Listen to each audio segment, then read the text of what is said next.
জয় নিতাই, গৌর হরি বল। বৃন্দাবন ধাম থেকে বলছি। এটা বৃন্দাবন ধামের একটি বৃক্ষের তল। এটা যমুনার তীরে অবস্থিত। আপনারা বৃন্দাবনের প্রাকৃতিক শোভাটা দর্শন করুন। কি অপূর্ব শোভা! চারিদিকে বৃক্ষরাজি, পাখির কূজন।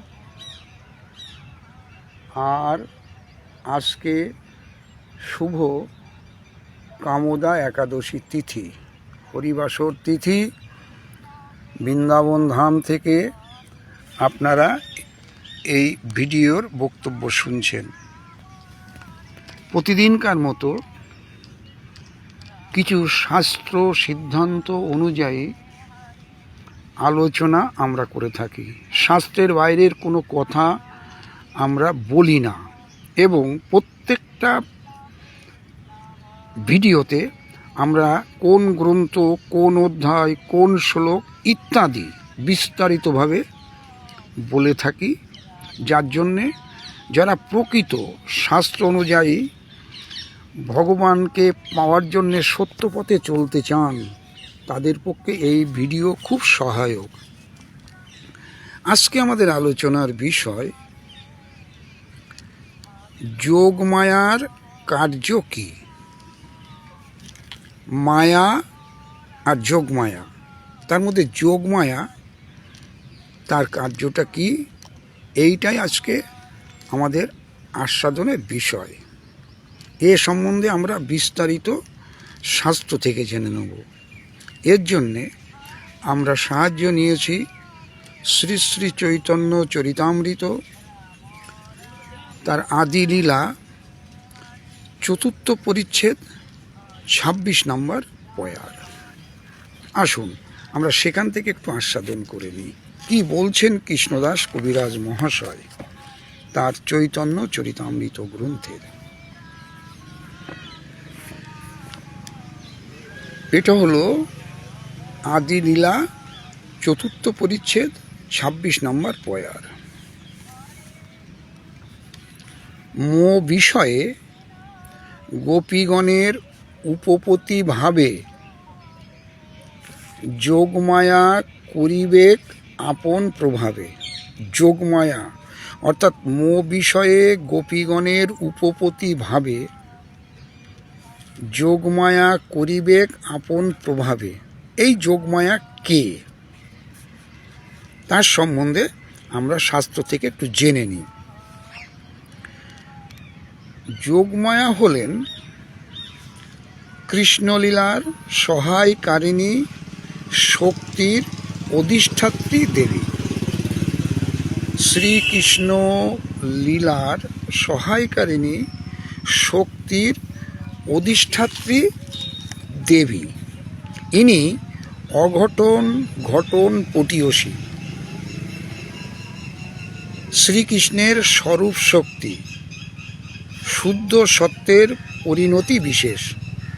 অঘটন ঘটনে পটীয়সী অর্থাৎ যা ঘটার নয় তাও ঘটিয়ে দেন এই যোগমায়া দেবী। ইনি কৃষ্ণের স্বরূপ শক্তি এবং শুদ্ধ সত্যের পরিণতি বিশেষ। দেবী যোগমায়ার শক্তির মহিমায় ব্রজসুন্দরীগণের শ্রীকৃষ্ণের প্রতি উপপতিভাবের সঞ্চার হল।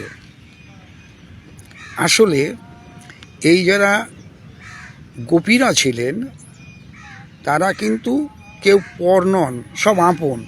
কিন্তু এই যোগমায়া দেবী কৃষ্ণের প্রতি ওই সমস্ত গোপিকাদের উপপতিভাব সৃষ্টি করলেন বা সঞ্চার করলেন। এতে বোঝা যায় অপ্রকট বৃন্দাবনে বা গোলকে উপপতি ভাব নেই। কথাটা একটু গভীরভাবে শুনতে হবে। এর থেকে বোঝা যায় অপ্রকট বৃন্দাবনে বা গোলকে উপপতি ভাব নেই। তাহলে উপপতি যে ভাবটা, সেটা গোলক বৃন্দাবনে নেই। তাই জন্যে এই ব্রজধামে কৃষ্ণ সপরিকারে এসেছিলেন ওই রস আস্বাদনের জন্য। সুতরাং উপপতি ভাবাত্মিকা লীলাও নেই।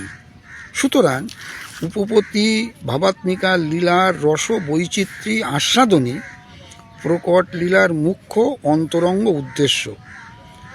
প্রকট লীলায় শ্রীকৃষ্ণের পরকীয়া ভাব, কিন্তু অপ্রকট লীলায় স্বকীয়া ভাব। তাহলে এই যে লীলাগুলো সমস্ত সম্পাদন করেন কে? যোগমায়া স্বয়ং নিজে। এই জন্য আমাদের কৃষ্ণলীলায় এই যোগমায়া দেবীর বিশেষ ভূমিকা বর্তমান। এটা আমরা আস্বাদন করলাম শ্রী শ্রী চৈতন্য চরিতামৃত গ্রন্থ, শ্রীল কৃষ্ণদাস কবিরাজ বিরচিত তার আদিলীলা 4th পরিচ্ছেদের 26 নম্বর পয়ার থেকে।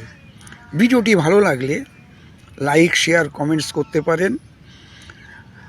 এবং আজকে যেহেতু শুভ কামদা একাদশী, আপনারা সবাই ভালো আছেন, সুস্থ আছেন, আনন্দে আছেন এবং সবারই নিশ্চয়ই ভজন কুশল। আজ এই পর্যন্ত। জয় নিতাই, গৌর হরিবোল, জয় শ্রী রাধে শ্যাম।